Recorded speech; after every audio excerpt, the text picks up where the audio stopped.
Oh, I want to say one thing.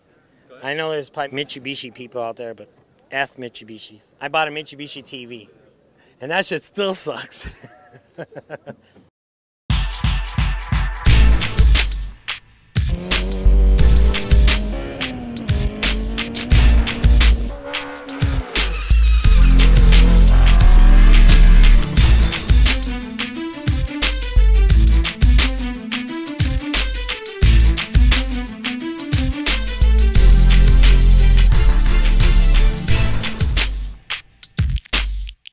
Welcome to the very first installment of Nacho Speed Garage. We have a great show for you. We head out to California to check out Skunk2's latest event. We also head over to Full Race to talk to Jeff Racer about the new Borg Warner EFR Turbo.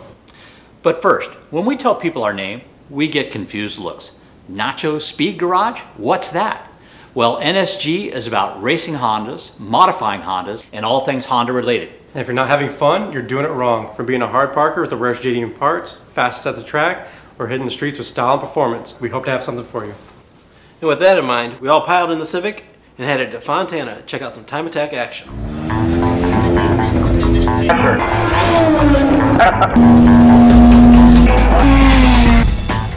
We hit up Auto Club Speedway to check out the Redline Pro Time Attack season finale. Almost every manufacturer was represented by at least a couple racers. Of course, we were there to see the ones carrying the Honda banner. S2000s were out showing that they are more than capable of turning great lap times. One of the quickest was the AFI Turbo S2000 piloted by Jeremy Renshaw. We were going good for the first lap and a half, got to a hot lap, and then all of a sudden there was no boost. We broke the welds on the intake manifold, just too much power. Actually, it was a bored out throttle body that broke and caused them to lose boost. Before that, Jeremy found more room for improvement. We need to work on a little bit on our aero. We haven't developed the car to operate at 150 miles an hour. We're getting there though. That's one of our next steps. What do you think about driving 150 miles an hour with a big wall right next to you? You know what? With the amount of banking, it doesn't feel like it. And as soon as you look at the wall, you're going to go into it. So you got to keep your focus and going the way you need to go. Right now, as it stands, we're 6 seconds faster than we were last year out here. So we've made huge improvements right now. So it's a big game for us already as it is. And right now, I think we're the fastest modified car right now by seconds. And it pretty much ended up that way as the AFI Turbo S2000 finished first in the modified rear-wheel drive class. Representing for the front-wheel drive Hondas was Morgan Jade's Sport Car Motion Civic Type R. I'm running a Kool-Aid in my car. Just kidding. Full-blown K20 swap. Skunk2 valve train, stage 2 cams. Had really good luck with those cams. Pretty much head to toe, everything on the car is Skunk2. We have the Buddy Club wheels, Buddy Club seats as well. We're running the Recaro SPA today for Junior. This Civic Type R became very popular as Morgan shared the build on her blog, randomnessofjade.com, and as a feature in Honda Tuning. Oscar Jackson Jr. was driving it today. It's cool because everyone always comes by and it's just ogles over this car, and I do too. As I say to friends, they're like, "So is that your car?" I'm like, no, it's actually Morgan's car. I just live my Gran Turismo dreams in this car. Car itself has been racing part of the season, been out a little bit due to me deciding to crash my S2000. So we have Oscar Jr. stepping in for me for the end of the season. Going from drag racing to road racing was kind of what's behind this car itself. Kind of wanted to get into something new. Morgan's daughter wasn't the only family member helping out this weekend. The sports car motion car, brilliant little car. Skunk2 is the main sponsor. They supply a lot of the hardware for it, and Oscar Jr. is driving it. So whenever my son's in, I end up being the crew chief. That's right. So yeah, we've been having a good day turning wrenches and turning quick lap times as well. Oscar Jackson Jr. finished second in the modified front-wheel drive class. The Redline event is very interesting. I mean, it's like qualifying all the time, and you learn how to push the car all the time, and you don't get to relax. And like racing, sometimes you relax and you just pace yourself, make sure that, the guy stays behind you, but you only do so much to win. But here, you can't leave anything on the table, and you just push and push and push. I was a BMW guy before that, raced BMW. Then it got too expensive. Honda is more reliable. It's as fast or even faster. We've actually been competing all season long with a 231 wheel horsepower, naturally aspirated 2.3 liter. Despite being down about 200 horsepower to the rest of the field, the N1 Concepts S2000 was able to capture the super modified rear-wheel drive championship with another strong performance. Team Principal Tom Tang tells us that power will not be an issue in the future. We're going to be working with the guys over at AFI Turbo, and they have quite a lot of experience with turbocharged setups. So we're really looking forward to the the added power that we're going to be putting into the car. And I think that with some testing in the off season, really dialing everything in, I think we're going to be a really good contender for those high horsepower guys.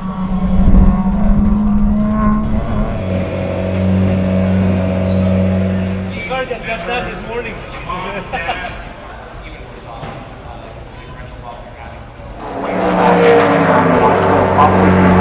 Backs into one paddock. They open up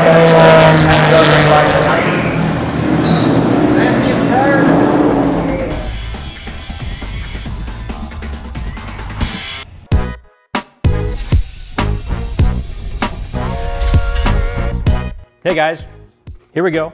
This is your Haas Sport quick tip. This is to fix this semi-chrome, semi-flat black thing we got going on this EG. Kind of a common problem with Hondas. The sun bakes it and flakes it. What we're gonna do is we're gonna use satin black vinyl to replace this, and that way we don't have to buy a new trim piece. These things are, I don't know, 60 bucks, 80 bucks. This vinyl will actually do about 8 cars, so and it costs about $8 a foot, so it's a much better deal than buying a bunch of new window sashes. I've got a few tools here. Notice I have a towel here because I don't want to scratch the finish on this car. It's got a car show later on. We don't want to mess it up. First, we're going to score each side of it. The straight edge is going to help me with my line, and you also have to be careful because up on the top, if you cut too close to the edge, you're going to actually take off the rubber seal. This is actually all molded onto this piece of steel here, and if you cut too far, you may actually hurt the rubber wiper that actually wipes the water off here when you roll it up and down. We're going to flake off the old stuff. When you're cutting this, you want to make sure you don't cut all the way to the edge. If you cut all the way to the edge, what's going to wind up happening is it's going to ruin the seal around the edge. After all, this is weather stripping.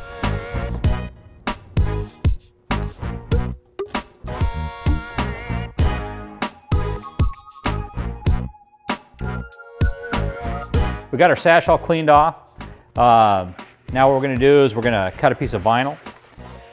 I don't need anything too wide. About as, a couple inches wide. It'll give me plenty of room to work with. I can get it to overlap on each side and then trim it to fit after I get it on. So I'm just going to use this piece of angle aluminum I had sitting around as a straight edge. And now what I'm going to do is I'm going to apply that onto our sash here. You want to have your hands relatively clean when you do this, otherwise you get a bunch of dirt underneath. And I'm going to use my finger to kind of rub the bubbles out as I go, so I don't get a whole lot of lumps and bumps in as I'm going along here. If you get too many bubbles, you can actually go back later and pierce them with a needle and just kind of work them out. But the less you have in to begin with, the easier this is. Okay, once it's been smoothed down, I'm going to go back with a razor blade and I'm going to trim down the edges so that they meet where the original sash was. You can kind of gently run the razor blade up along the edge and use the edge underneath as a guide. Okay, got the vinyl all stuck down, all trimmed up, and although I don't really think this is a good solution for a show car, I would go ahead and spend the money and get the new window sashes. But for your daily driver or for a race car that you don't want to spend the money on, it works really nice. It looks good. From about a couple feet away, you're not even going to notice it's not there. That's your Haas Sport quick tip.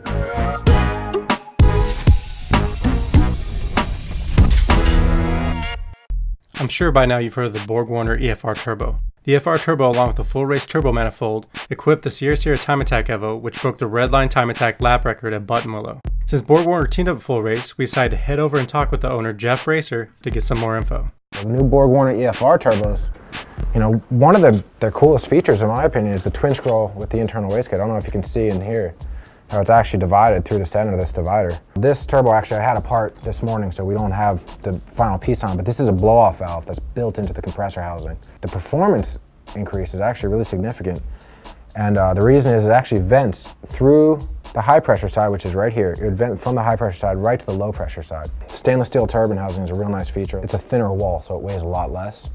And it's stainless steel, so the heat loss to the surrounding environment is much, much better.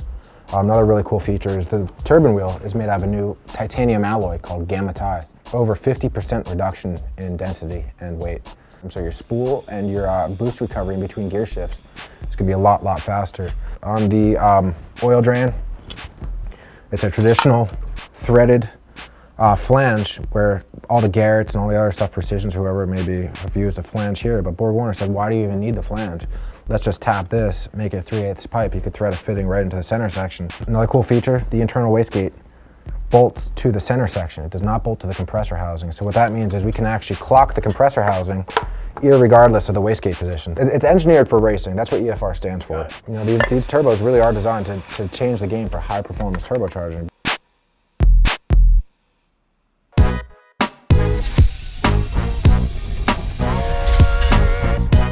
This Hotsport quick tip is about idle. Low idle, fast idle, this will help you fix it. The computer controls your idle through the idle air control valve. You can adjust this using the idle screw. Now, to do so, you need to make sure your car is at operating temperature as normal idle.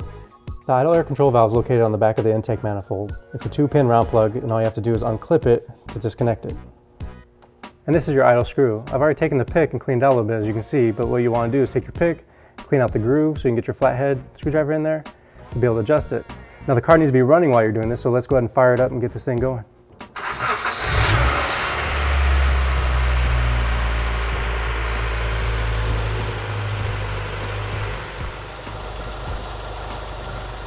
Now that we have the idle set to 750, we're going to shut off the car and go ahead and plug in the idle air control valve. Now the idle's set, but the check engine light's on because the idle air control valve has been unplugged. To fix that, we need to reset the ECU. To do so, we'll pull the backup fuse, remove the cap, pull out the 7.5 fuse, give it a 10 count, and then you'll replace it and put the cap back on. Now your car should be idling smooth as silk. That's been your Hotsport quick tip.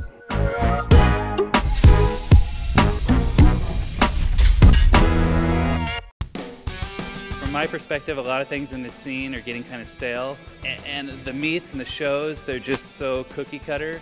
So kind of the whole premise behind the Unmeet, you know, a couple months back, was to just do something different, focus more on the people. The crew over at Skunk2 came together to hold their first ever Unsale at Skunk2's headquarters in Norco, California. Trying to do something different, kind of break away from you know, what people typically see. We kind of created this venue for people to come out, bring out parts from their garage, almost swap meet style. And they did bring out enthusiasts for some laid-back bargain hunting. Among some of the vendors were Ryan from Rye Wire and Gabe from Circuit Hero. We just wanted it to be fun, and now the Unsale, you know, we're having guys out here selling their own stuff. There's nothing for us to gain. The spots are free. I think it's unlike anything that has been done, you know, in this scene so far. Of course, it wouldn't be a Skunk2 event without catching up with Dr. Charles. We got the good doctor to take a break from his hot dog grilling duties to tell us about what we can look forward to seeing from the laboratories of Skunk2. There's a lot of stuff for K, you know, so a lot of K guys who want to go like 2.4 and bigger. We got all the parts, but yeah, there's a lot of other stuff too. We have the S2000 header just coming out. That was another big project we had to do, and I just do a lot of stuff that people don't know about. And if we decide to bring it out, we throw it out. The Unsale was definitely a success, with tons of deals to be had on some great used and new parts. Being that it was the first Unsale that Skunk2 has ever put on, we're not really sure if they'll ever do it again. But if they do, it's certainly worth checking out. For more information on events just like this, you can visit our website at www.nachospeedgarage.tv. Thanks for checking out the very first episode of Nacho Speed Garage. We hope you enjoyed it. If you have any questions or comments, you can reach us at asknsg@nachospeedgarage.tv. And in a future episode, we're going to go check out the Craftwork Supercharger and also take a little trip to Battle of the Imports.